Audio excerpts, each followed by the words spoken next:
the men in black. The question is not if the men in black exist, but what they are. Now, get comfortable and relax. The Nevada desert stretched, a vast, indifferent canvas under a July 1996 sky. My rig, a familiar beast, hummed a low, hypnotic drone.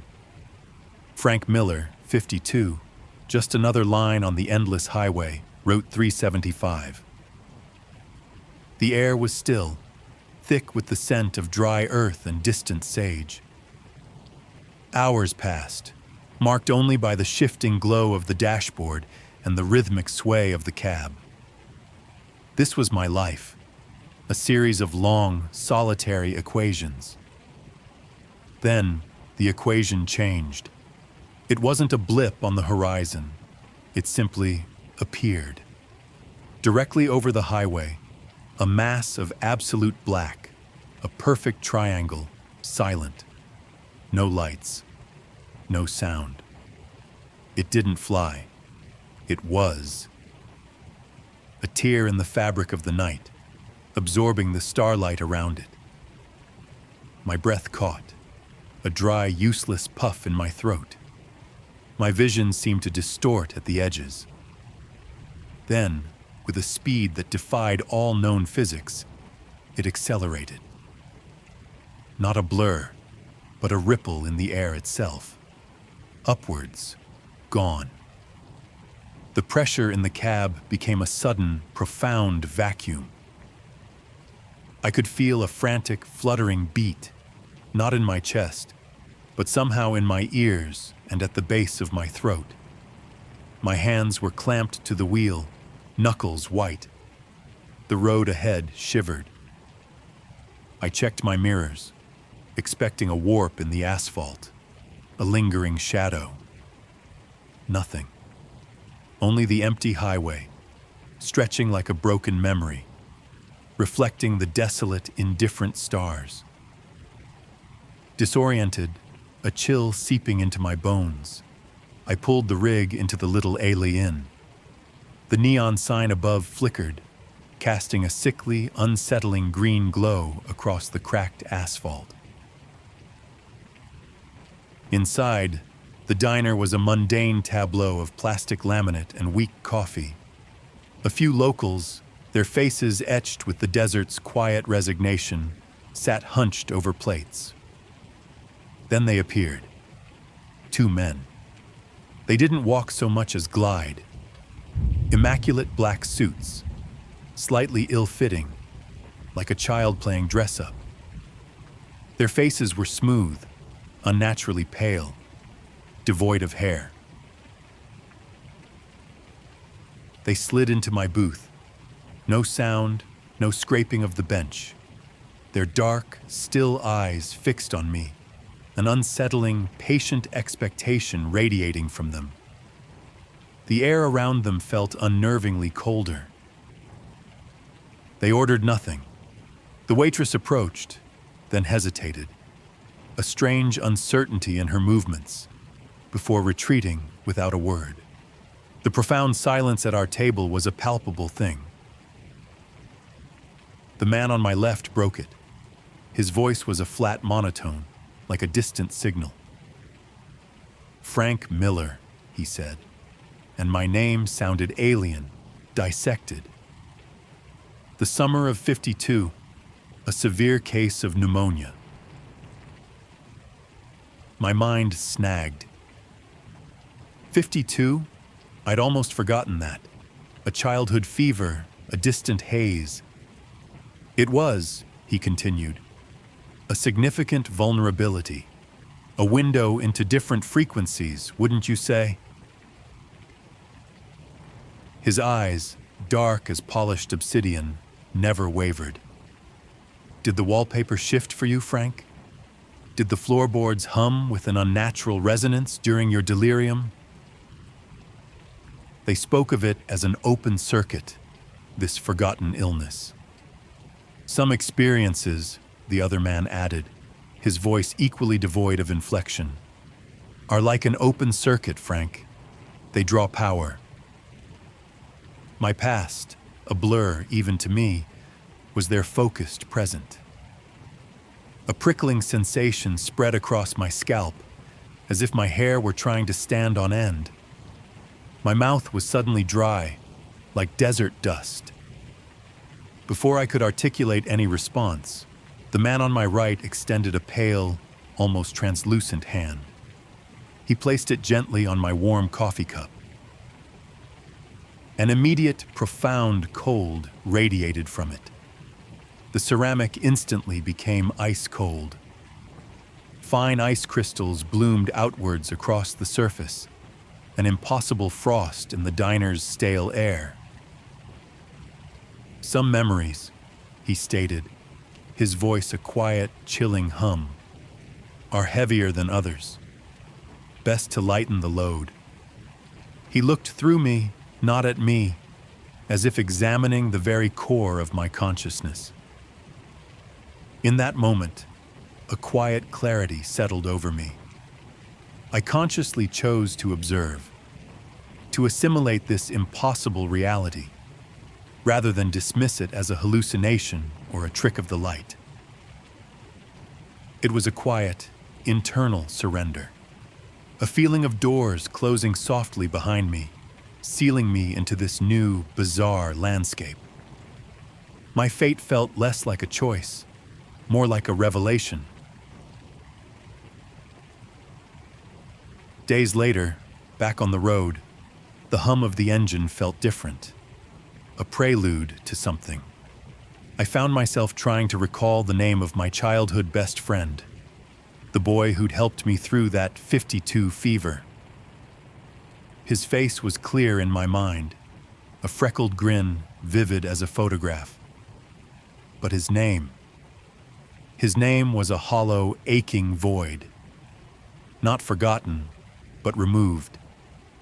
A surgical excision from my memory. When I subtly probed my aging mother over the phone, her voice crackled with static. She too mentioned that nice boy next door. But when I pressed for his name, her voice trailed off into a vague, unhelpful silence. It felt as if a part of my early history had been seamlessly excised, leaving an emptiness that throbbed with a phantom pain. The world, once so solid, began to feel subtly off-key, like a badly tuned radio. Subtle intrusions began. My CB radio, once a source of comforting chatter, would sporadically broadcast faint, familiar voices. They spoke private childhood phrases, whispers only I would recognize. My truck, once a sanctuary, now felt like a monitored space. Maps, meticulously folded, would be inexplicably refolded to unfamiliar towns, places I'd never heard of, let alone planned to visit. Letters began appearing in my P.O. box, addressed simply to F. Miller. Inside, no words, only black, static-filled photographs. Blurred images of nothing, yet they hummed with an unseen presence. These weren't threats, not in any conventional sense. They were persistent, gentle suggestions that my privacy was porous, that the furniture of my mind was being rearranged by unseen, silent hands. Sleep offered no refuge. It became fragmented sequences where I observed my own life from a distant, muffled perspective. Like watching a film of myself, the sound turned low. I'd wake with alien phrases on my tongue, fragments of unlived conversations, words that tasted strange and foreign, not my own. My throat would feel raw, as if I'd been speaking in my sleep. My reflection in mirrors began to look subtly alien, angles too sharp, lines too deep. It wasn't quite me looking back, but a subtly altered approximation, a performance of myself. Attempts to articulate these experiences to others were met with vague, tangential responses. Their eyes would glaze over, their words drifting, as if they were reading from an unwritten script designed to keep me from focusing on the true static. I could no longer drive. The hum of the engine, once a comfort, amplified the void within. The empty landscapes of the highway became too vast, too reflective of the emptiness growing inside me. I sold the rig, settled in an anonymous town, a place with no history, no echoes. But the quiet only intensified the internal noise, a constant, low-frequency hum behind my thoughts. One afternoon, sifting through old boxes, I discovered an old family photo. Me as a child, beside another boy. His face was a featureless blur, a smudged void. The caption read, "Frank," and subject unavailable. A package arrived yesterday, no return address. Inside, my own crayon drawing from the 52 fever, a stick figure me, holding hands with another child whose head was a crude, triangular scribble. The drawing itself was permanently ice-cold to the touch, radiating a profound chill that seeped into my fingertips. The static is everywhere now, a constant hum behind my thoughts. I no longer know if I'm remembering or being remembered. I am only certain a piece of me is missing. And the performance of my life is no longer mine.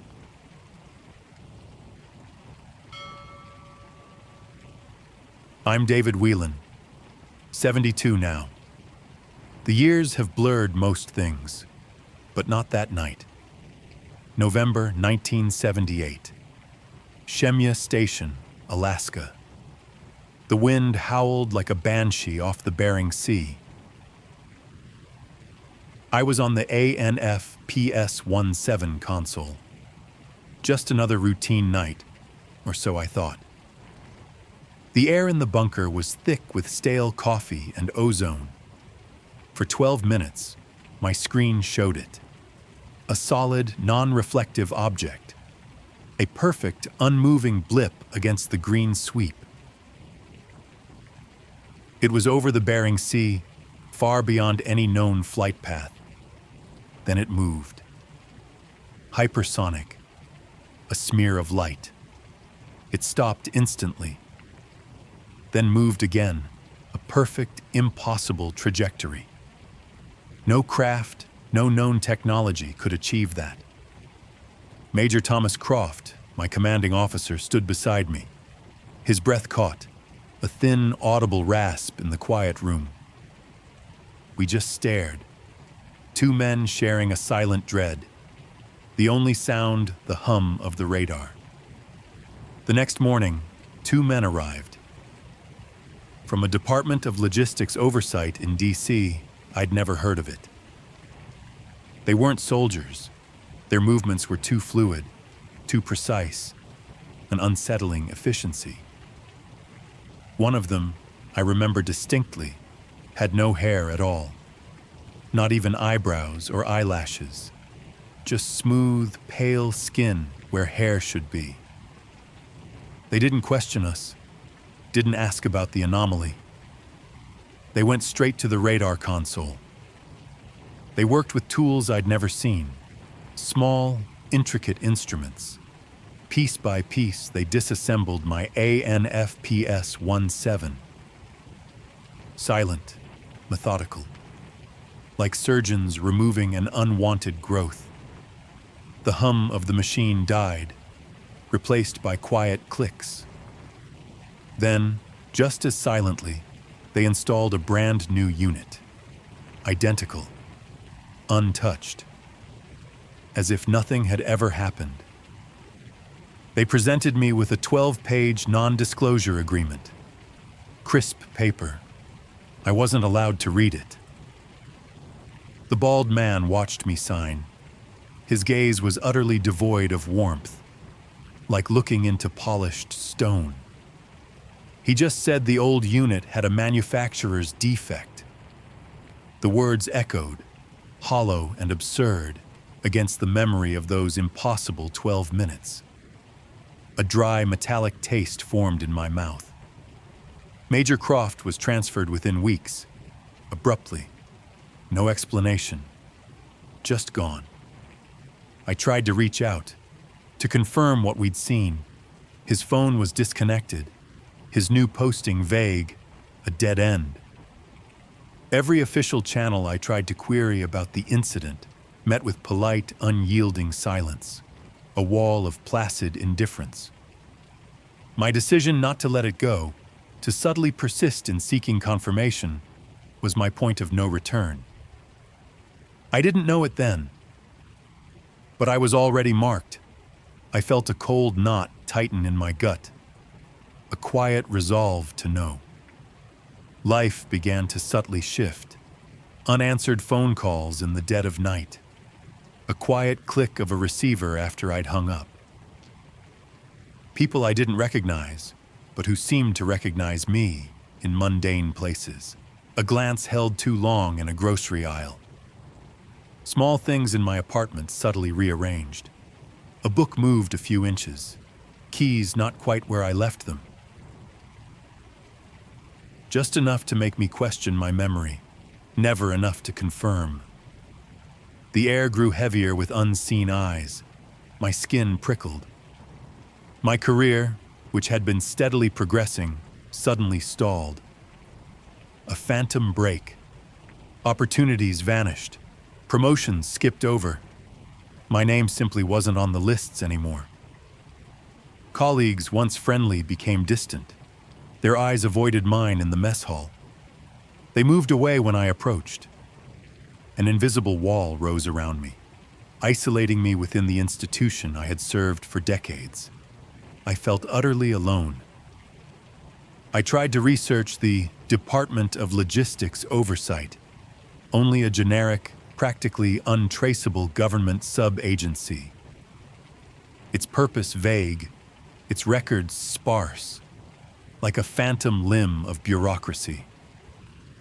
Every official avenue led to a void. Every search for similar incidents met with official debunking or ridicule. A well-oiled machine of dismissal. Then, years later, the call came.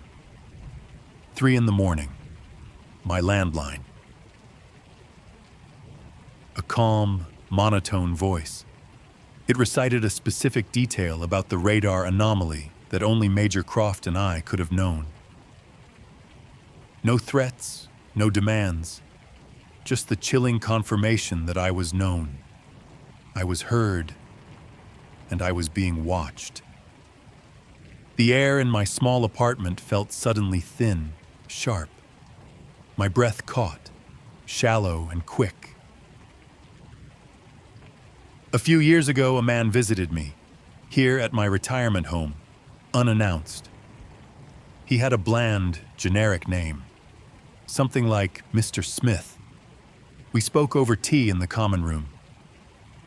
He didn't threaten, he just spoke of maintaining order and the importance of stability in quiet, even tones. He implied, without ever stating, that my continued quiet existence depended on my silence, a subtle pressure. It was the crushing weight of their omnipresence, not a direct threat, that truly broke me. My shoulders slumped. That was the ultimate realization. There's no one to tell, no agency to appeal to, no public to believe. The system is too vast, too faceless, too absolute. My truth, once an undeniable fact, is utterly irrelevant to them. I'm a small, inconvenient anomaly in their meticulously ordered world, easily contained, easily dismissed. So here I am, 72, recounting a story that has haunted me for 45 years. The words feel like grit in my mouth. They won, of course. they always win. But the memory, the truth of what I saw and what they did to bury it, that remains within me. A silent testament to their chilling power, a constant dull ache behind my eyes. Even now, in this room, I feel it. The faint, almost imperceptible hum of their observation. This testimony, this act of speaking, is perhaps just another echo in their vast, controlled silence. A ripple they allow, knowing it will disperse, unheeded, into the abyss they have so carefully constructed around the truth.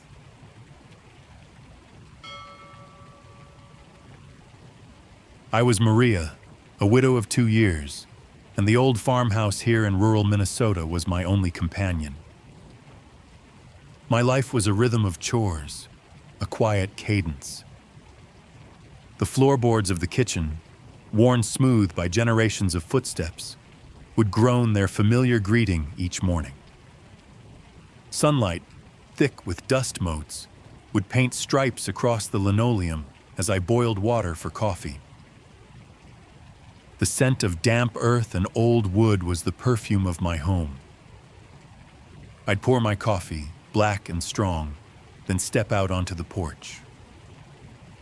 The air would be cool, clean, tasting of dew and growing things. My chickens, a motley flock of Rhode Island Reds, would cluck their impatience at the coop. Feeding them was the first task, their rustling and scratching a small comfort in the vast quiet. Then came the garden, the fence lines, checking the old Ford pickup's tires. It was a life of simple, repetitive acts, each one a small monument to the ordinary. It kept me grounded, kept the loneliness at bay mostly. One particular July morning, the air was already thick with summer heat. I walked the perimeter of my cornfield, checking for stray deer or broken stalks. That's when I saw it. Right in the middle of the tallest corn, a perfect circle. About 50 feet across, I'd guess. The stalks weren't broken, not a single one snapped. They were just swirled down, flat. Like a giant's finger had pressed them into the earth. And the pattern inside, it wasn't just a simple swirl. It was intricate, geometric, perfect in a way that felt wrong. My first thought was those Johnson boys from down the road. Always up to no good with their boards and ropes. Annoyance was the first thing that settled in my gut. A sour taste. I went back to the house, fetched my old Pentax K1000. It was a good, sturdy camera, never failed me. I aimed it, framed the impossible circle, and snapped one picture. Just one. For proof, I suppose. Or maybe just to document the nuisance. The next afternoon, the sky was a dull, uniform gray. No sun to speak of, just a heavy, humid stillness. I was out by the barn, mending a tear in the chicken wire, when I heard it. The sound of tires on my long, dusty dirt road. It wasn't the rumble of a farm truck or the familiar rattle of a neighbor's sedan. This was a low, almost silent hum. Then a car appeared. A pristine, black Lincoln town car. It looked out of place, like a funeral procession had taken a wrong turn. It stopped near the farmhouse. The engine cut out, and the silence that followed felt too deep, too sudden. 2 men got out. They were tall, unnaturally so, and pale. Their skin was the color of skim milk. They wore identical black suits, perfectly tailored, and dark sunglasses. Despite the overcast sky, those sunglasses never came off. They moved with a strange, stiff grace, like marionettes, but without the strings. Their steps were too smooth on the gravel, making no sound. They walked towards me, not fast, but with an unwavering directness. My hands, still holding the wire cutters, felt suddenly heavy. They stopped a few feet from me, didn't smile, didn't offer a hand. "Good afternoon, Maria," one of them said. His voice was flat, devoid of inflection. It was like listening to a recording. Perfectly clear, but empty. "We understand you took a photograph yesterday," the other one added. His voice was identical. My stomach gave a little lurch, but I tried to keep my face neutral. "Of the corn," the first one clarified. They knew. How could they know? I'd told no one. "We'd like to acquire the film from your camera," the second one said. Then, the first man reached into his suit jacket. He pulled out a box, brand new, sealed. A Canon digital camera, top of the line, even I knew that.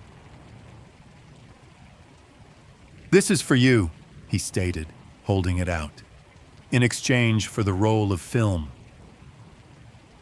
The Canon felt impossibly light in my hand, yet it held a strange weight. It was shiny, modern, completely alien to my old Pentax. My mind was racing. Suspicion was a cold knot in my gut, but a strange curiosity pricked at it. "I haven't developed that roll yet," I said, the words coming out slower than I intended. "I always like to see my pictures first, old habits." A flicker, or perhaps just a trick of the light, crossed their pale faces. It was unreadable. Their politeness, though, never wavered. "We understand," the first man said. "When you have developed it, we will return." "We will be in touch," the second added. They turned, as one, and walked back to the Lincoln. Their movements were still too smooth, too silent. They got in, and the car hummed to life. It turned around in the yard and drove back down the dusty road, leaving no tire tracks. The silence they left behind was oppressive, heavy. It pressed in on me, made the air feel thin. I stood there for a long time, the Canon box still in my hand. I knew, deep down, that I shouldn't have said what I did. I should have just given them the film, but something in me held back. A stubbornness, a need to understand. That night, the unease gnawed at me. Sleep felt impossible. The next morning, driven by a need to know, I went to my old darkroom. It was a small, windowless shed out back, smelling of chemicals and stale air. Developing film was a ritual I'd performed countless times over the decades.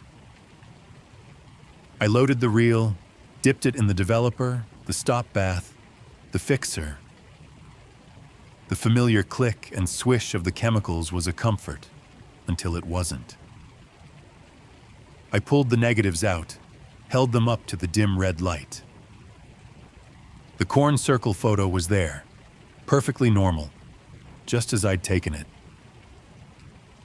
Then I looked at the others, photos I'd taken days, even weeks before. My prize-winning pumpkin patch, the old oak tree by the creek. And there, in the background of a shot of my barn, was a faint shadow. A tall, dark shape, almost imperceptible, like a smudge. But I knew it was one of the men standing by the tree line. In a photo taken before the corn circle appeared. And another, a picture of my vegetable garden. A subtle distortion in the very air above the rows. A faint, geometric pattern echoing the corn circle. It was there, in the background, like a watermark on reality itself. My hands began to tremble, not with fear, not yet, but with a deep, unsettling wrongness that settled in my bones. It was as if someone had gone back in time and altered what I had seen. Small, inexplicable things began to happen around the farm. Things that made me question my own memory. I'd close the gate to the pasture, latch it tight, and an hour later, it would be slightly ajar. Not open wide, just nudged. As if someone had passed through, then gently pushed it back. My tools, meticulously put away in their spots in the shed, would be subtly moved. My wrench might be on the workbench instead of its hook, my gardening gloves on a different shelf. At night, the quiet of the farm was no longer comforting. I'd lie awake, listening. I'd hear them, faint, almost imperceptible low hums. A sound like dry leaves shuffling on the porch, even when there was no wind. Or a soft, rhythmic clicking from the fields. I would tell myself it was just the wind, or the old house settling. But I knew it wasn't. My two cats, Pumpkin and Patch, usually curled up by the wood stove, would stare. They'd fix their gaze on empty corners of the room, their tails twitching. Sometimes, they'd follow something unseen with their eyes, their heads slowly turning. My chickens, normally placid, became restless. They'd cluck nervously, huddle together even in the daytime. And the birds, that was the strangest. They would suddenly fall silent. The chirping, the distant caw of a crow, gone. It was a complete, unnatural hush, like the world itself held its breath. No hawk in the sky, no fox in the woods. Just silence. I started seeing them too, the men, always at the periphery of my vision, standing unnaturally still by the tree line at the edge of my property, just watching, like dark, silent sentinels. Sometimes, I'd glimpse them briefly on the main road, far in the distance. They never approached, never waved, just stood. And then, they'd be gone. Vanished. My old landline, which I disconnected after my husband passed, began to ring. It would ring late at night, a short, polite ring. I'd answer once out of habit. "Maria," a flat voice would say, the same voice. "Have you developed the film?" I would just hold the receiver, listening to the silence on the other end. Then they'd hang up. No anger, no frustration, just a chilling, persistent purpose. Sometimes they would return, the black Lincoln appearing again. They would stand on my porch, polite as ever. "The film, Maria," they'd ask. "Is it ready for correction?" They didn't threaten. They didn't demand. Their politeness was more unsettling than any threat. It suggested they had all the time in the world, and that they would get what they wanted. I started noticing other patterns. Smaller ones, more intimate. In the morning dew on the grass, intricate geometric designs would appear, mirroring the corn circle but miniaturized. Or on the frost that coated my window panes on cold nights.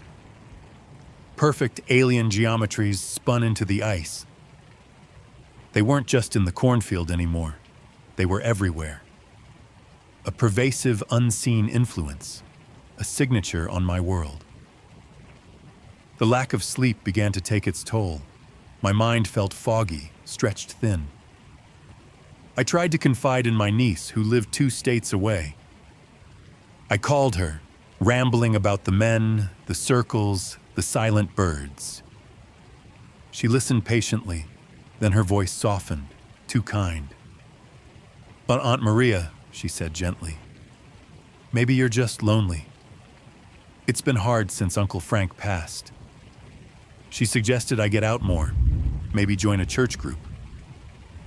Her dismissal, though kindly meant, only deepened the isolation. It made me doubt my own sanity. Was I just an old woman, losing her grip? One evening, I was sitting in my living room, the familiar sounds of the house around me. A creak from the stairs, the hum of the refrigerator. Then, I felt it. A shift in the air, a profound stillness. I looked up. They were there, the 2 pale men, standing silently in my living room. They hadn't opened the door. They hadn't made a sound. They were simply there. One of them was holding Frank's old fishing reel. He turned it over in his hand, examining it with an unnerving, calm curiosity. His sunglasses still on, even in the dim light of my lamp. The other was tracing the pattern on my grandmother's lace doily with a long, pale finger. Their presence was completely illogical, yet it felt purposeful. Like they were cataloging my life, studying it. "Out of the film," the first man said. His voice was flat, but held an undeniable insistence. "It holds a record," the second added. "It requires correction." "It is not merely a photograph, Maria," the first continued. "It reflects, it influences, it is a part of the pattern."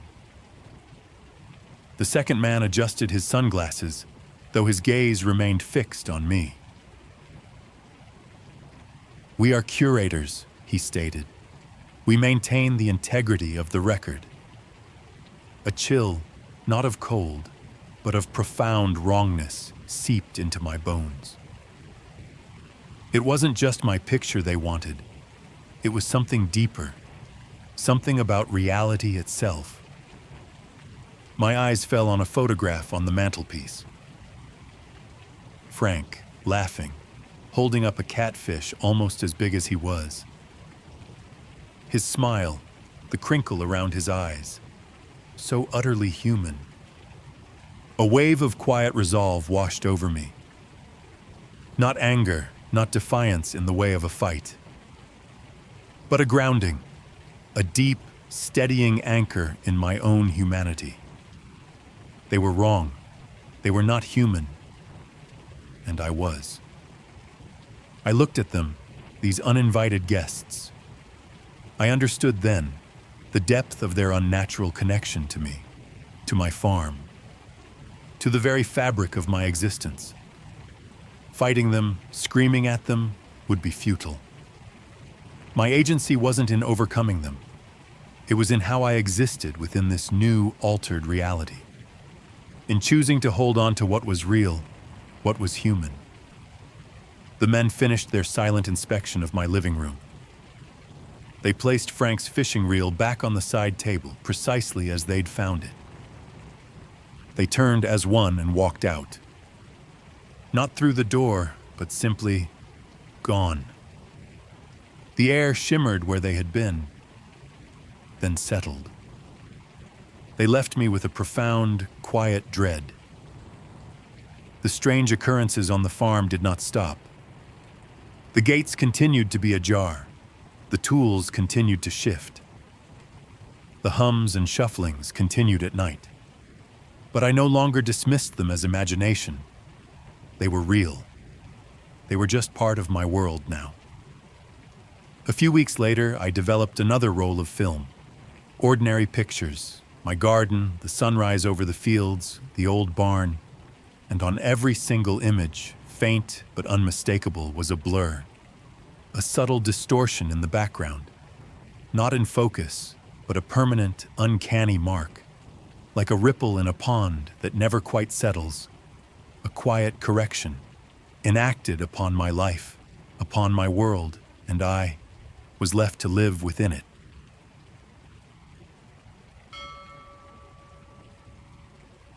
I chronicle the genesis of my peculiar affliction, a quiet malady that settled upon my mind and vision, tracing its insidious roots to the autumn of the year 1988. This period marked the annual influx of donated volumes for the local library's modest fare. My existence then, as Eleanor Vance, a librarian of 62 years in the unassuming town of Oak Haven, Pennsylvania, was one of meticulous order. My days unfolded with the precise rhythm of cataloging and arrangement, each volume a known entity within a known world. I was, in retrospect, blissfully unaware of the cosmic discord awaiting its intrusion into my carefully constructed reality.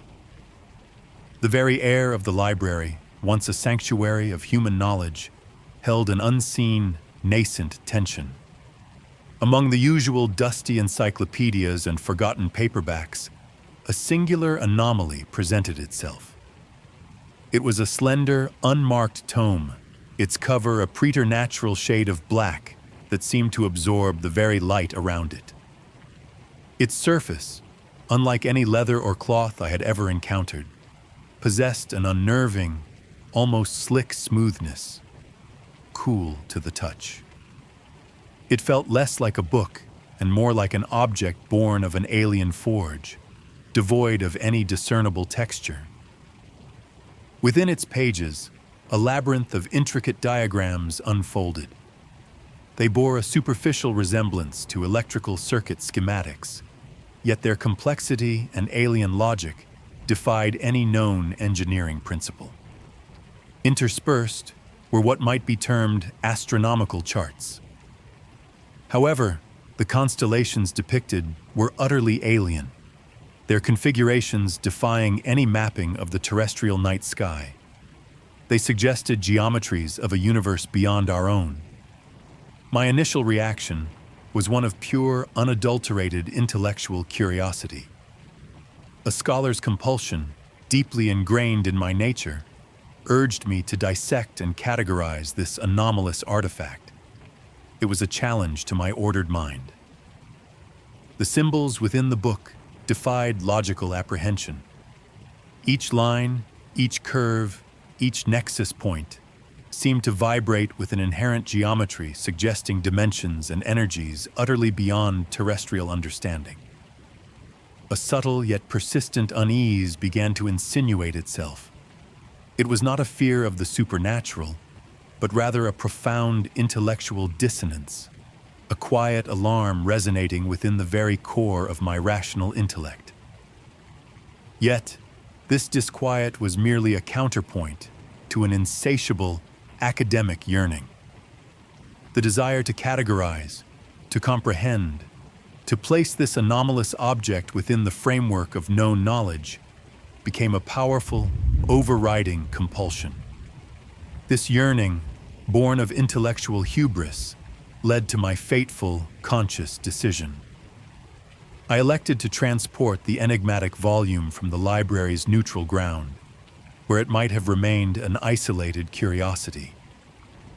Instead, I brought it to the quiet sanctity of my home study.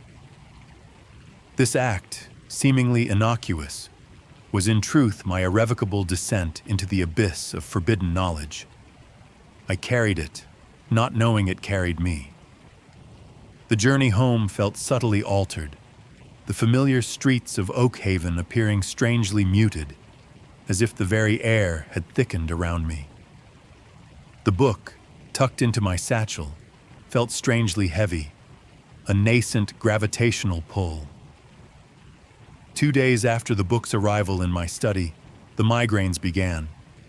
These were not mere headaches, not the familiar throbbing of tension or fatigue. No, this was a profound, skull-splitting agony that seemed to originate from within my very brain. A disorienting haze accompanied the pain, warping my perception. Colors seemed too vibrant, sounds too sharp, and the familiar contours of my study began to waver, as if seen through heated air.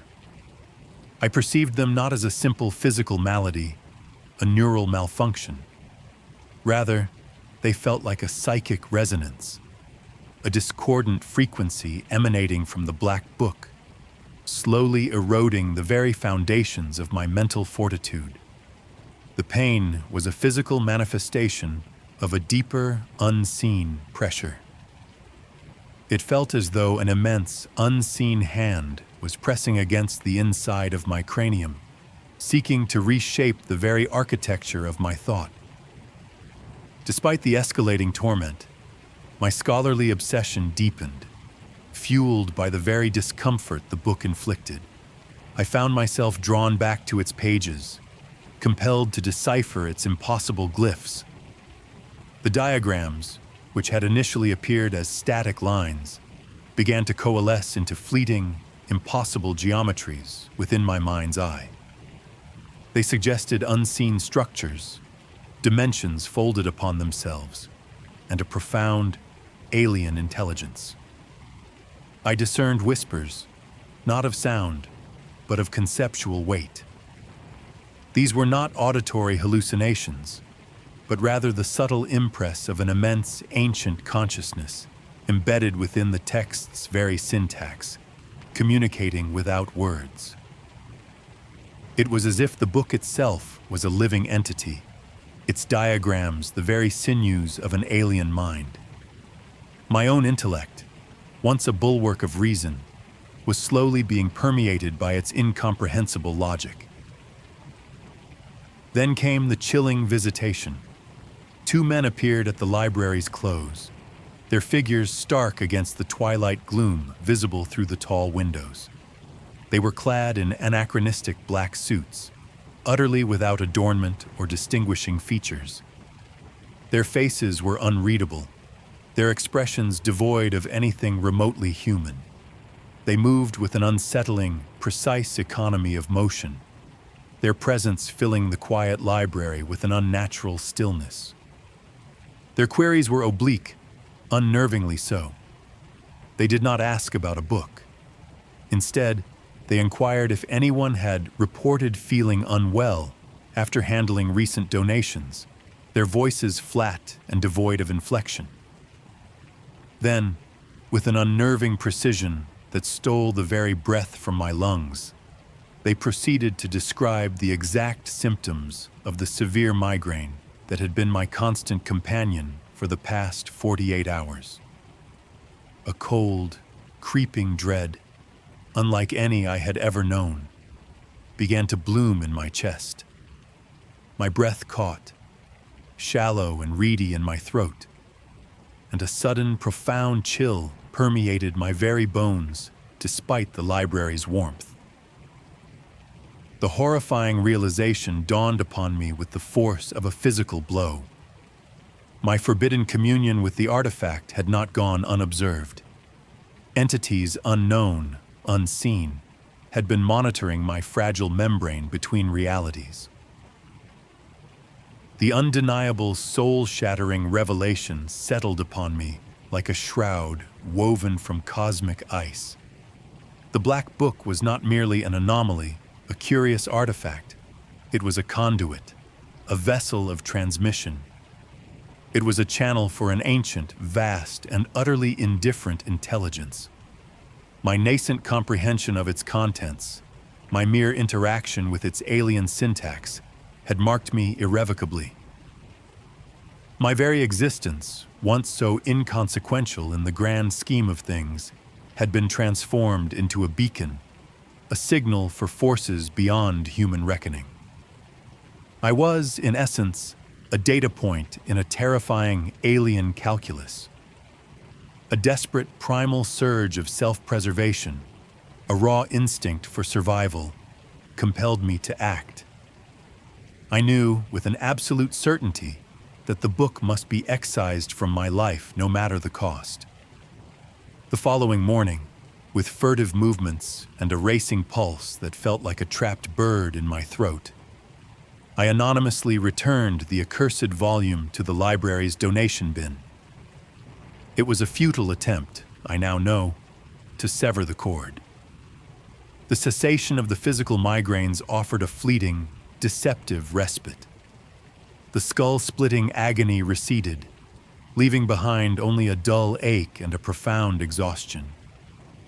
It was a false dawn of escape, a cruel trick.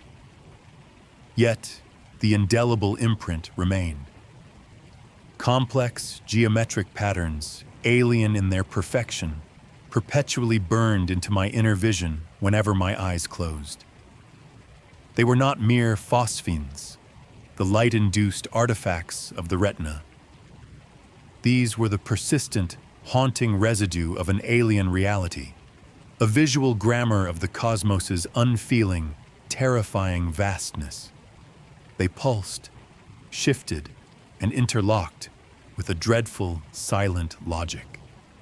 My ordered universe, once a bastion of reason and predictable linearity, suffered a slow, inexorable erosion.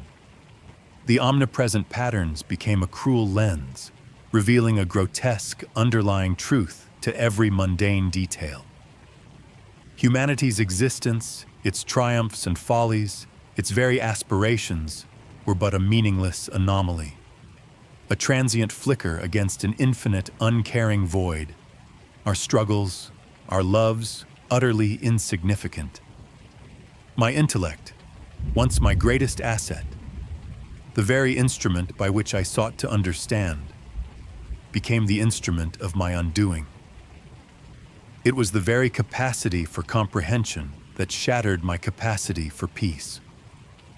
I was not mad, not in the common theatrical sense of raving delusion.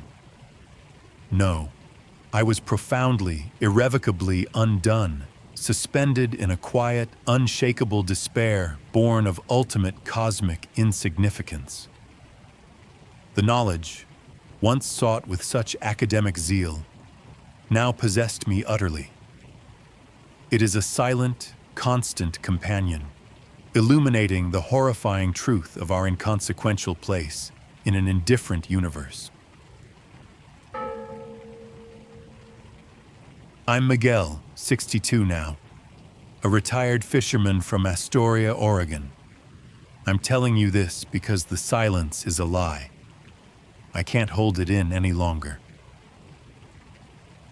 This happened in the summer of '97.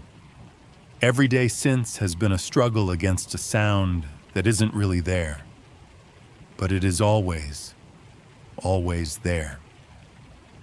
That morning started like any other.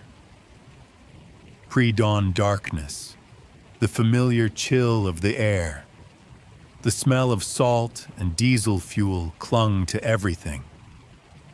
The steady hum of my boat's engine was a comfort. It carried me miles out into the Pacific. Out there, the world shrinks. It's just you and the vast, indifferent ocean. A quiet place, or it used to be. A profound, natural quiet that felt limitless. Then, it started. A faint, rhythmic clicking on the boat's old radio. It overrode the usual static, cutting through it with unnerving clarity. It wasn't Morse code, not human, too precise, too mechanical for anything natural. It was like a metronome, but wrong. The sound had an unsettling, resonant quality. It felt less like an external sound and more like a pressure building inside my own skull.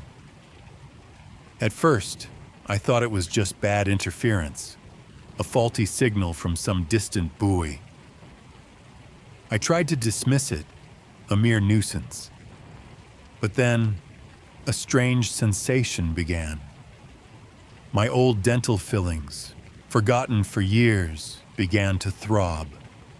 A dull, insistent ache. It vibrated deep in my teeth.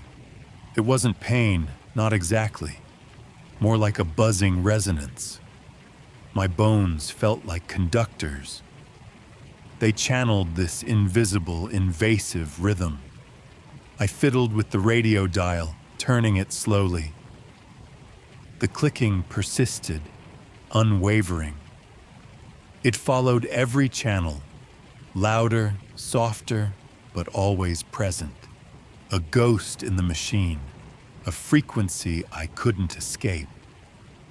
It was a fisherman's instinct, or maybe just plain curiosity. That's what led to my mistake, a foolish, irreversible choice. I convinced myself it might be a distress beacon, a new kind of signal perhaps, something important, a call for help. Foolish, I know now. So terribly foolish. I had an old portable cassette recorder with me. I always kept it. For notes, sometimes. Or interesting buoy calls. I grabbed it, my hand shaking slightly. I held the built-in microphone near the radio speaker. I pressed record. The red light glowed. I listened intently, trying to discern a pattern, to find a source. I was pulling the sound into my little machine, pulling it closer to me, making it mine. A conscious, active choice. As I recorded, the clicking seemed to intensify. It shifted. From a mere sound, it became a pervasive presence. The buzzing in my teeth escalated. It became a dull hum behind my eyes, a low thrum that vibrated in my very bones. I felt a subtle, disorienting sway. It was unrelated to the gentle rocking of the waves. It came from inside me.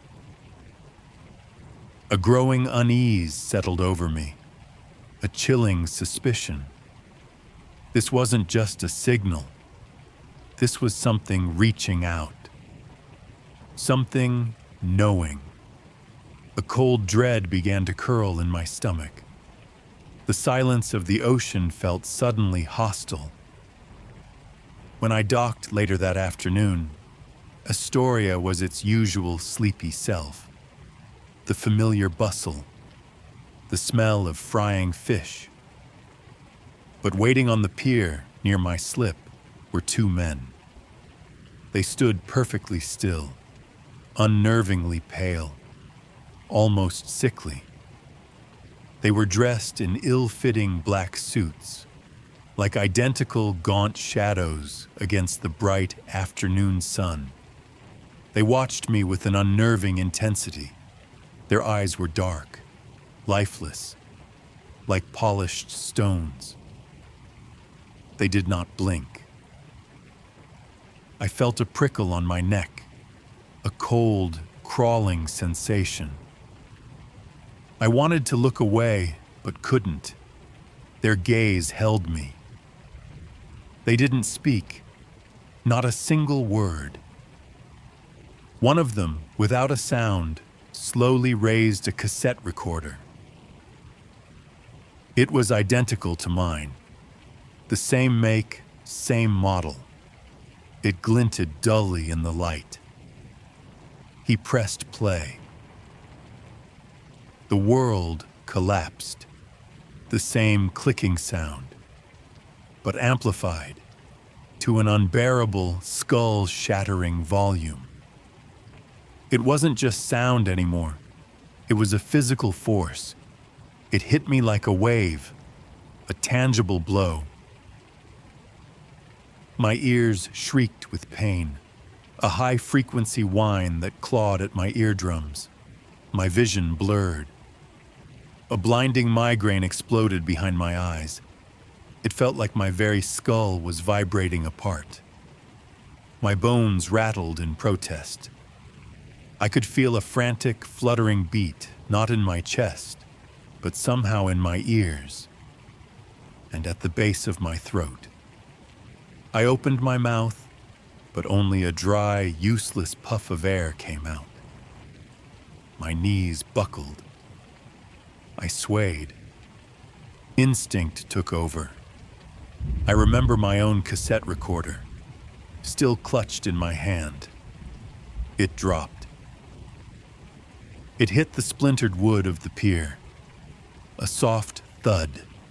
The sound was swallowed by the overwhelming noise. The other man, just as silently, took a single, deliberate step forward. He moved with an unnatural fluidity. He crushed my recorder under his heel, a sickening crunch of plastic and magnetic tape, a sound that echoed in the cacophony. They turned as one, their movements unnaturally synchronized. They simply walked away, without a backward glance. They disappeared into the late afternoon crowd, like shadows melting into the ordinary. Gone. The world felt muted after they left, muffled, as if a thick blanket had been thrown over everything. It was deafened by a high-pitched ringing in my ears, a constant, insidious whine, like a tuning fork struck inside my head. Even as I drove home, I knew it wasn't going away. It never did.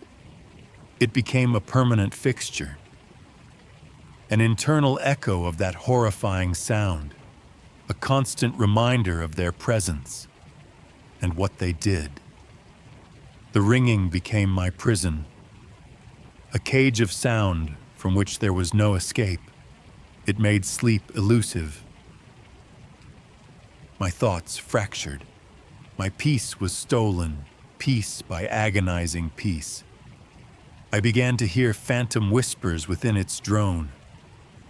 Indistinct, unsettling, like voices just beyond the edge of hearing.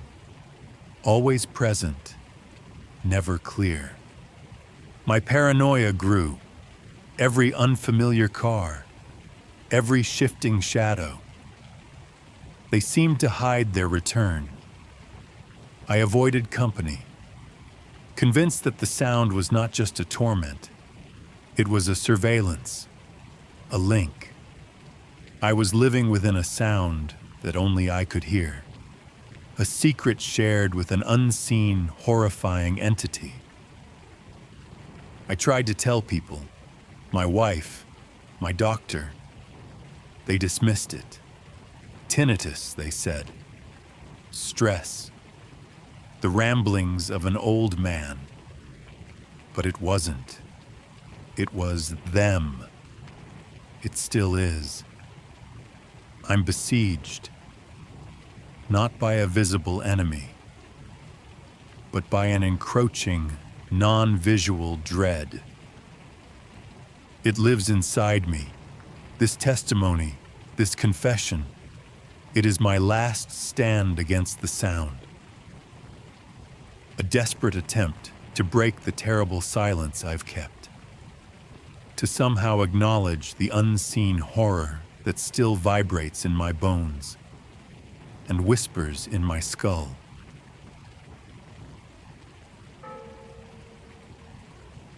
I remember the fall of 2005 distinctly. The air in Harmony Creek, Oregon, always smelled of damp earth and pine needles then. It's a small town, the kind where everyone knows your name, or at least your family's. My life was predictable. I was 55 that year, a first-grade teacher at Harmony Creek Elementary. Retirement was looming, a quiet horizon.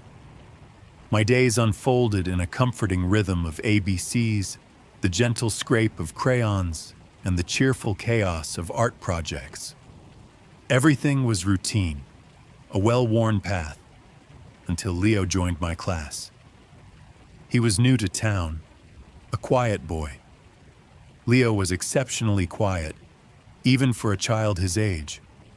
He rarely spoke, his voice a soft murmur when it did emerge. He didn't engage much with the other children. He observed, a small, still presence at his desk. But Leo drew. He drew every single day, with an intensity that belied his small stature. And it was always the same picture, an identical scene, rendered with a chilling consistency. A large, black, diamond-shaped craft. It was silent, imposing, drawn with stark, dark lines. It hovered, always in the sky, directly above a house. He drew his house, I gathered. Below the craft, tiny stick figures. His family, I assumed, looking up. I always interpreted their posture as awe, a quiet, almost reverent wonder. My initial concern was purely professional, as it should be. A withdrawn child, repetitive imagery. These were red flags, signals for a teacher. It suggested a need for support.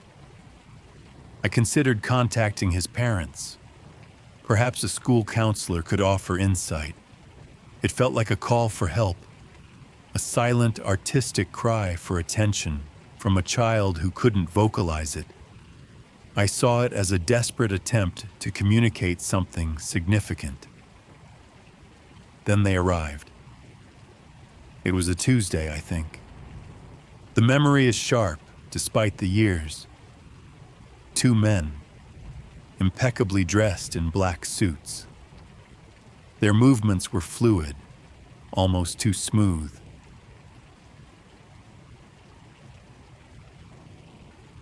They were unnaturally calm. Their faces were devoid of expression, like finely sculpted masks. They introduced themselves as being from a child wellness initiative. The name felt vague, unsettling. It was an official-sounding title, yet it lacked any specific detail. It immediately set me on edge. They asked for Leo. Not a general inquiry about student well-being, but specifically for him. My supervisor, Ms. Davies, met them at the office. She was, as always, disarmingly polite. She deferred to their official-sounding facade with unquestioning ease. Her usual sharp skepticism seemed absent. I felt a prickle of unease, a cold, creeping sensation that moved up my spine. But I rationalized it. It was just another bureaucratic hurdle, a new policy. As a seasoned educator, I had seen my share of initiatives. They came and went. This one, however, felt different. A quiet hum in the air that wasn't quite right. It was my lunch break. The staff room was empty, the school cafeteria buzzing distantly. Yet, I found myself drawn back, like a magnet, pulled towards the empty classroom. It was my own classroom, where Leo was now with the 2 men. The door was slightly ajar. I approached quietly. I stood at the door window, peering through the small glass pane. What I saw inside, it settled a layer of ice over my initial unease. They didn't speak. Not a word passed between them and Leo, not a single syllable. For 10 minutes, they simply stared. Their gazes were unwavering, fixed on Leo. Their stillness was unnerving. They were utterly motionless, like statues. Leo, for his part, sat completely still, his small body rigid in the student chair. He stared back at them. His eyes, usually downcast, were wide, fixed on their faces. This was my point of no return. The moment I stepped, unknowingly, into something profound. I could have walked away, dismissed it as an odd, silent interview, a strange, new therapy. but a profound sense of wrongness rooted me to that spot. A cold certainty solidified in my gut. It wasn't just curiosity, it was an active, conscious compulsion to bear witness, to remember every detail, a primal teacher's instinct, to protect, even if I didn't know from what. My breath hitched, a tiny, sharp catch in my throat. My hands felt cold, then clammy. A frantic, fluttering beat began, not in my chest, but somehow in my ears and at the base of my throat. I stayed. I watched. Every second stretched, amplified by the heavy silence in the room. When they finally left, their departure was as silent and unsettling as their arrival. No goodbyes were offered. No thank you for your time. No polite closing remarks. They simply turned. Their movements were perfectly synchronized, like a reflection. They walked out. Their backs were perfectly straight, their gait impossibly smooth. They left an almost palpable void in their wake. The air in the classroom felt thinner, colder. I watched them disappear down the hallway. They didn't look back. The next day, Leo's drawings had changed. The diamond craft was gone, utterly vanished. His subsequent drawings, every single one until the end of the school year, were different. They were of two tall, smiling stick figures. They held hands with him, a new trio. The caption, written in his neat, careful hand, always read, "Happy Family." The shift was absolute, chillingly so. It was as if a switch had been flipped. His quietness remained, but the intense focus, the almost desperate repetition, was gone. He was still withdrawn, but now with a serene, almost blank contentment. A hollow feeling spread in my chest, a cold, heavy weight. It wasn't relief. I tried to investigate the Child Wellness Initiative. I started with the school district. No records, no official forms or contact information for such an organization. I called the State Department of Education. They had never heard of it. No phone numbers. Not a single trace of an organization by that name. Not locally, not statewide, not even online. It was as if they existed only for that one 10-minute interaction. They left no digital footprint, no paper trail. It was unnerving, profoundly so. Then the incident started. Minor, almost dismissible at first. Easily rationalized. A black sedan. It was parked too long down my street. Day after day, just sitting there. Sometimes it was different cars, but always black. Always parked. Just watching. A phone call. It would ring just once, then disconnect. Always late at night. It was repeated over several nights. A single sharp jolt that would pierce the silence.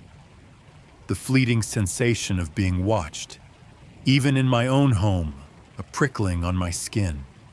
The feeling of eyes on my back in the grocery store. I would turn, but no one was looking.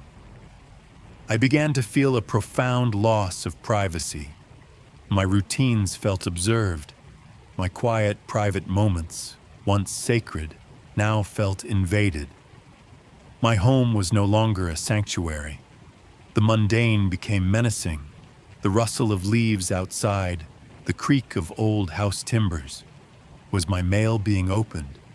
Were my conversations overheard? I started to whisper on the phone. My sleep became fractured. Not nightmares, but the still, silent stares of the two men haunted my waking thoughts. They were in my mind, their blank faces superimposed on the darkness behind my eyelids. I started to see the smiling stick figures in my mind, not as drawings anymore, but as a silent, mocking testament to Leo's transformation, a chilling symbol, and a creeping dread that my own reality was being reshaped, piece by piece. I found myself checking locks multiple times before bed, then again after I was in bed, drawing curtains even in daylight, staring out into the darkness of my backyard, looking for something, anything that wasn't there, or perhaps something that was. My testimony feels like the last shred of my sanity, the last bastion of my truth. I recount this not for justice. For what justice is there against the unseen? What court would hear such a tale? What evidence could I present? But as a record, a confessional of a quiet life, a life that was irrevocably altered by two silent men and a child's innocent, then not so innocent, drawings. I am left with only my memories, fragmented, tinged with a terror that never truly leaves. The initiative succeeded, I fear, not just with Leo, but with me. I am alone now, constantly vigilant, forever wondering who is truly well and who is merely wearing a new, silent, unsettling smile.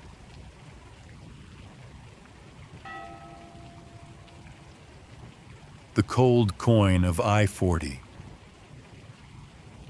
The Arizona night hung heavy, a vast, inky canvas beyond the greasy glass of the diner. Inside, the ancient fluorescent tubes hummed, a weary, persistent whine that had become a part of my own internal rhythm. It was 1982, and I, Brenda, was tethered to this desolate truck stop off I-40, working the graveyard shift. Dust motes danced in the stale light, a slow, hypnotic ballet. The distant drone of semi-trucks on the interstate was less a sound and more a vibration, a low thrum against the soles of my worn shoes. My routine was a comfort, a predictable cycle of wiping counters and brewing weak coffee, until that night. The bell above the door gave a tired jingle, a sound usually followed by a blast of hot wind and the scent of diesel. But this time, it was different. A man entered, and the air seemed to thicken, as if suddenly too heavy for the space. He was an anomaly. His suit was black, impossibly pristine, without a single crease or speck of the omnipresent desert dust. His skin, I noticed, was an unnatural, almost translucent pale, as if he'd never seen the sun, not even the weak morning light. He moved with a fluid grace that seemed out of place, almost too smooth for a human form. He glided, rather than walked, to the counter, settling onto a stool with an economy of motion that was unsettling. His gaze was fixed, not on me, but on some point beyond, utterly still.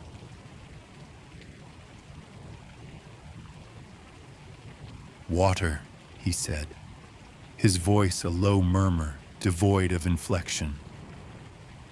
Not a question, not a demand, just a simple statement of intent.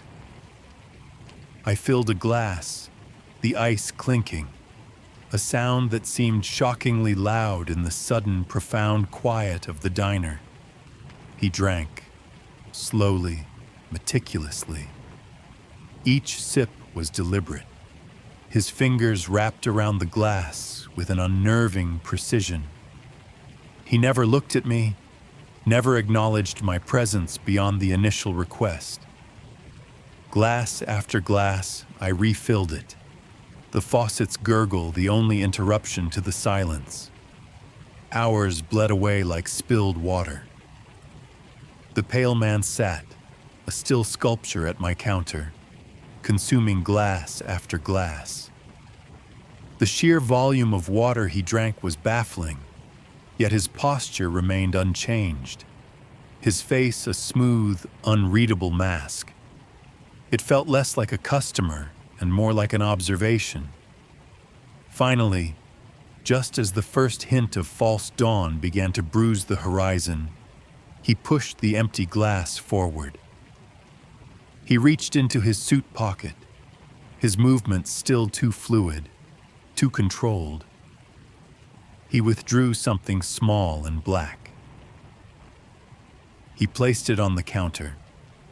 It wasn't a dollar bill or even a credit card. It was a coin. Perfectly smooth, utterly without blemish or marking. It was black, a profound, matte black that seemed to absorb the dim fluorescent light. My fingers hesitated before I picked it up. It was heavier than any coin I'd ever held, dense and compact. And then the cold hit me. Not the cold of metal, but something deeper, a profound cellular chill that seeped past my skin into my bones, settling in the marrow. It was an impossible cold, without a source, without reason. It felt ancient, alien, a cold that spoke of vast, empty spaces. My fingers felt stiff, almost numb, yet the sensation was intensely vivid, a physical manifestation of something utterly wrong. My first instinct was to drop it, to fling it away as if it were burning me, but something held me back. A strange pull, a morbid curiosity that warred with the primal urge to recoil. It wasn't just a coin, it was an artifact. Instead of dropping it into the register, a normal, mundane act that would have dismissed its strangeness, I made a choice. A quiet, deliberate choice. I slid it into the pocket of my apron, the heavy, cold disc pressing against my hip. It was a decision born of an unnerving fascination, a perverse refusal to let go of the inexplicable. I wanted to hold on to the wrongness, to keep it close, to see what it truly was. My desire for normalcy, for the comfort of the mundane, had somehow evaporated. The man rose, his departure as silent and seamless as his arrival. He gave no nod, no spoken farewell. He simply turned, that unnerving fluidity in his movements, and walked out into the pre-dawn gloom, leaving only the memory of his paleness and the chill of the coin. I stared out the window, wiping down the counter automatically, my mind still reeling from the impossible cold. The vast, empty sky was just beginning to lighten, a faint gray wash against the inky black. Then I saw them. A formation of lights, not stars, not airplanes. They were V-shaped, perfectly aligned, moving with an impossible, silent precision directly over the truck stop. No sound, no discernible engine, just a silent, geometric passage. The V-shape seemed to echo the inexplicable geometry of the black coin, its unmarked perfection. My breath hitched in my throat, a dry, useless puff of air. The lights passed, disappearing into the vastness of the desert sky as silently as they had appeared. The next night, the air in the diner felt heavier still. The hum of the fluorescents seemed to throb with a dull ache. I was jumpy, my senses hyper alert, waiting for something, though I didn't know what. Then the bell jingled. 2 men. Not the same man from the night before, but undeniably of the same ilk. Equally pale, equally impeccably dressed in pristine black suits. They moved with a synchronized, almost mirrored fluidity. They walked directly to the counter, to the exact same stool the first man had occupied. They sat, one on the stool, the other standing just behind him, both facing me. Their expressions were identical, utterly devoid of any human emotion, like polished stone. Their eyes, dark and still, were fixed on me, not threateningly, but with an unnerving intensity, a quiet, unwavering focus that felt like a physical pressure. My stomach tightened into a hard knot, a cold, empty space inside me. The man on the stool spoke. His voice was flat, a perfect monotone, like a recording. Yet each syllable was chillingly articulate, perfectly enunciated. "We believe you have something that belongs to our associate." There was no threat in his voice, no menace, only a bizarre, unsettling politeness that made the demand all the more terrifying. It was an assumption, a statement of fact, delivered with the dispassionate clarity of a machine. My throat felt constricted, as if a hand had gently but firmly closed around it.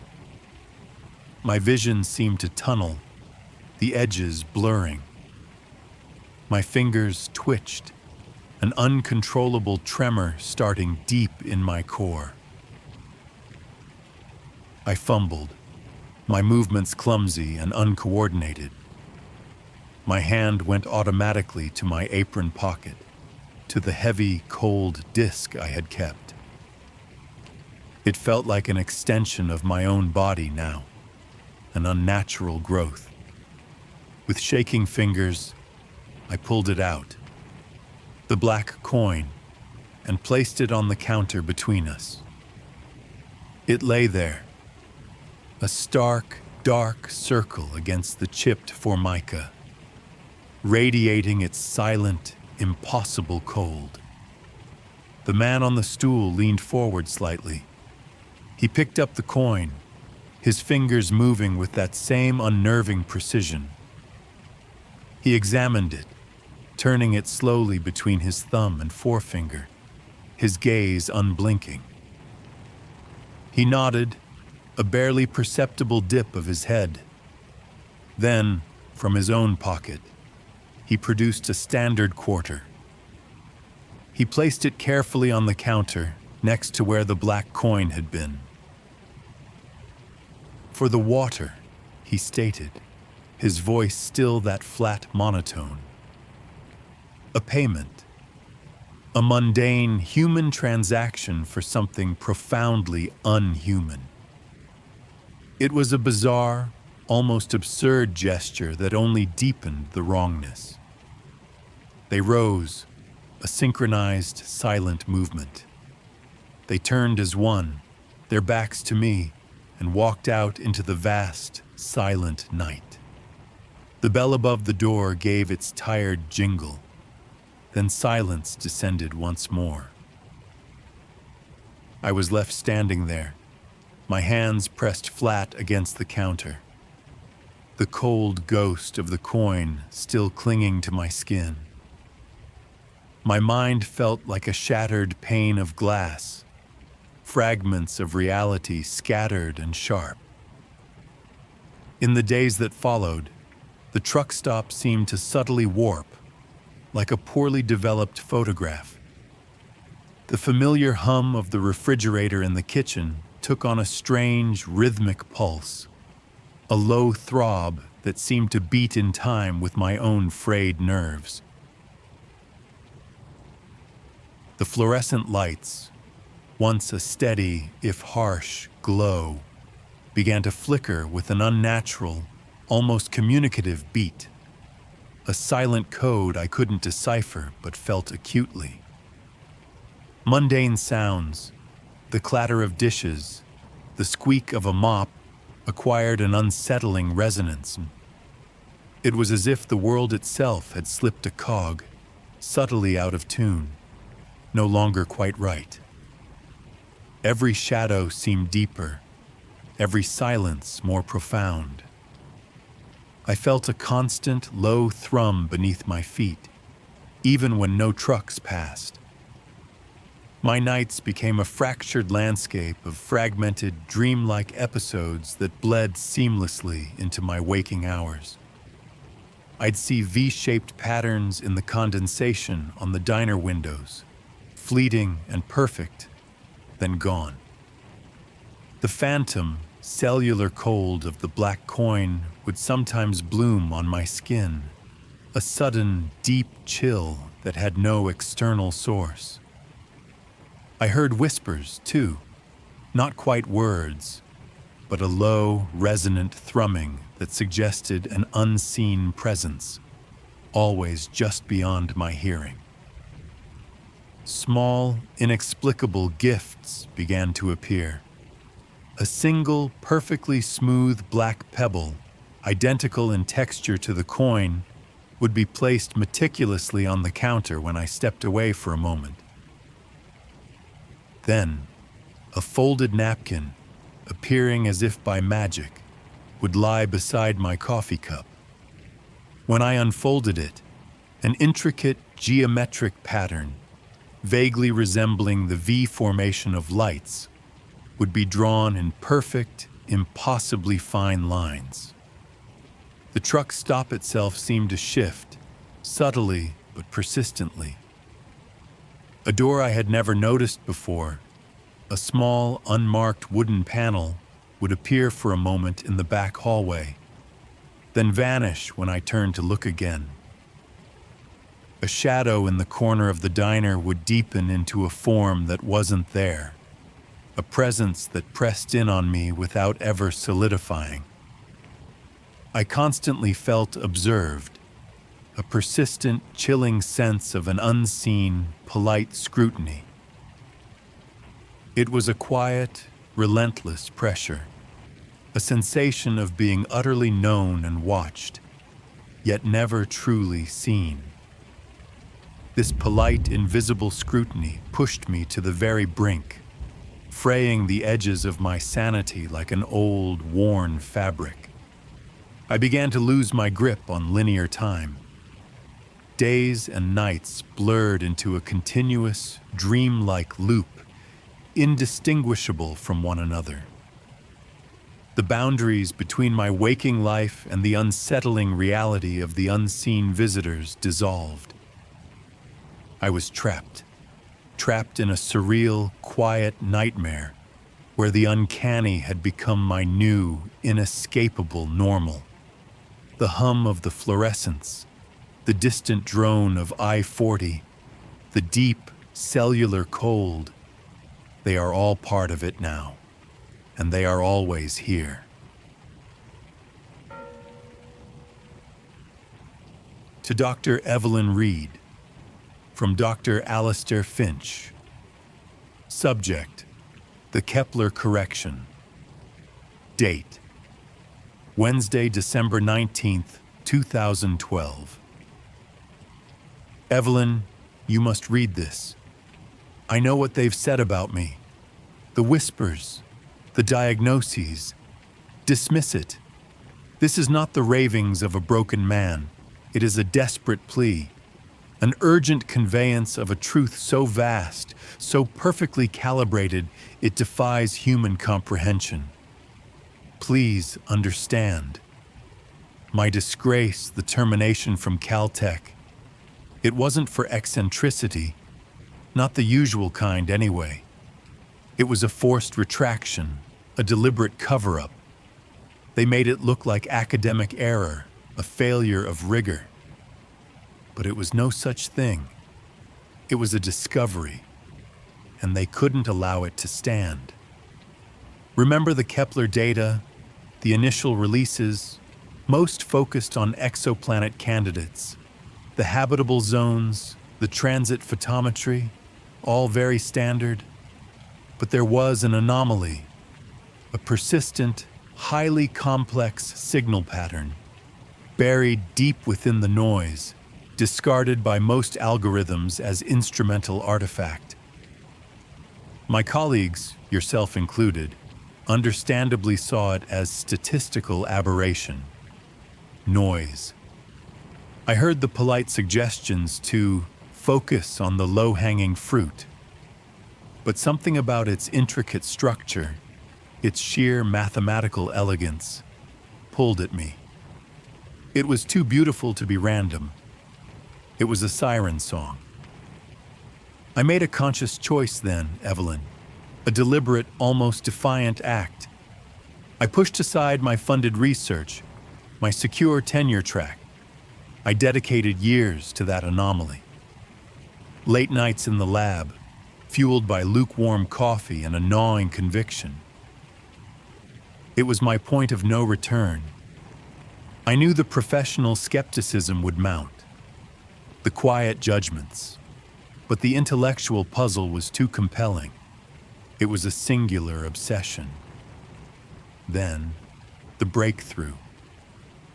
It was a Tuesday, I recall. The fluorescent lights hummed. The air conditioning unit rattled. Mundane details for a cosmic shift. I wasn't looking for a message, not in the traditional sense. Language seemed too primitive, too culturally bound. I sought structure, pure mathematics, and there it was. Not a series of pulses, not code. It was an equation, incredibly intricate, self-referential, unfolding with astonishing precision. A proof of dimensional transit. A mathematical description, not just of travel between dimensions, but of the very mechanics of their interrelation. It detailed how the fabric of space-time could be folded, how disparate realities could touch. It was a blueprint, a fundamental truth. My initial euphoria was boundless.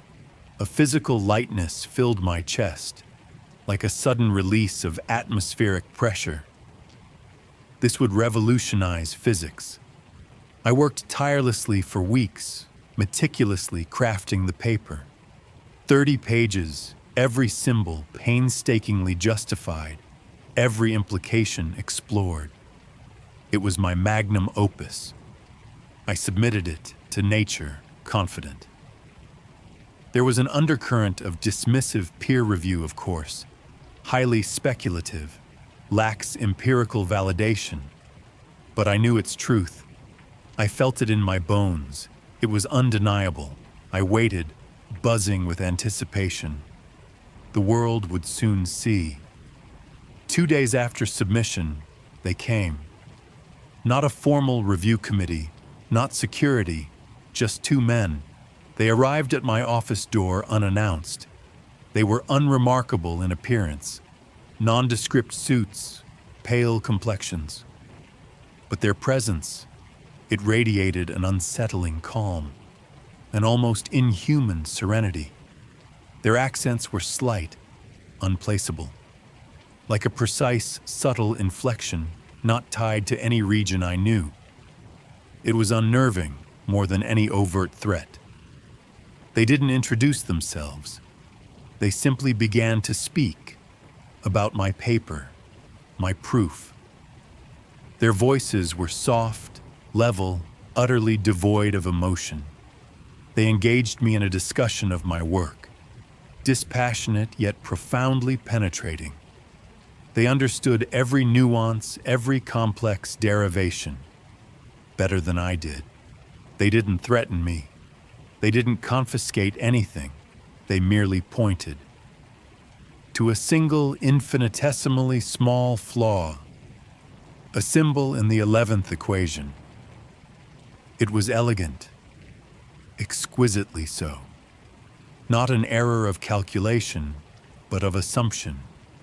A foundational premise I had overlooked, an axiom I had accepted. The flaw was so subtle, yet so fundamental. It cascaded through the entire proof. It didn't just invalidate a section, it unraveled the whole tapestry. My life's work, reduced to an intellectual mirage. The paradox of it was devastating. A perfect, beautiful flaw, a correction that felt like an amputation. A sudden, sharp contraction seized my diaphragm. My breath hitched, a dry, useless gasp escaping my throat. The room seemed to tilt slightly, crushed, humiliated. I felt a profound emptiness bloom in my core, radiating outward. The intellectual defeat was total. I had nothing left. I retracted the paper. It was the only choice. My career, my academic standing, all in ruins. I believed then that I had been silenced by some unknown, powerful entity. A shadowy organization, perhaps, protecting humanity from a truth it wasn't ready for. That was the logical conclusion. The weeks that followed blurred into a desolate landscape of isolated despair. I replayed the encounter, obsessively re-examined the corrected proof. And then, the chilling realization began to dawn. The flaw. It was too perfect, too elegantly identified. Their understanding of my complex proof was absolute. It didn't just equal my understanding, it exceeded it. They had seen not just the crack, but the precise, optimal point of fracture. How could they have known? How could they have understood it so perfectly? The question gnawed at me, a relentless, parasitic thought. They didn't come to silence me, Evelyn. That's the horrifying culmination. They didn't come to steal my work or to prevent its dissemination. They came to correct me, to demonstrate a fundamental alien understanding of the universe, a comprehension that renders humanity's scientific endeavors trivial, futile. Our highest aspirations, our most profound discoveries, mere child's play. A gentle, precise correction of an infant's scribbles, this profound intellectual dismemberment. It wasn't just my proof they shattered, it was my mind, my perception of reality, my very place in the cosmos. I feel it now, a constant low-frequency hum in my inner ear, a tremor that originates not in my hands, but deep within my bones. The truth is too vast, too indifferent. They didn't threaten, they didn't care. They simply knew.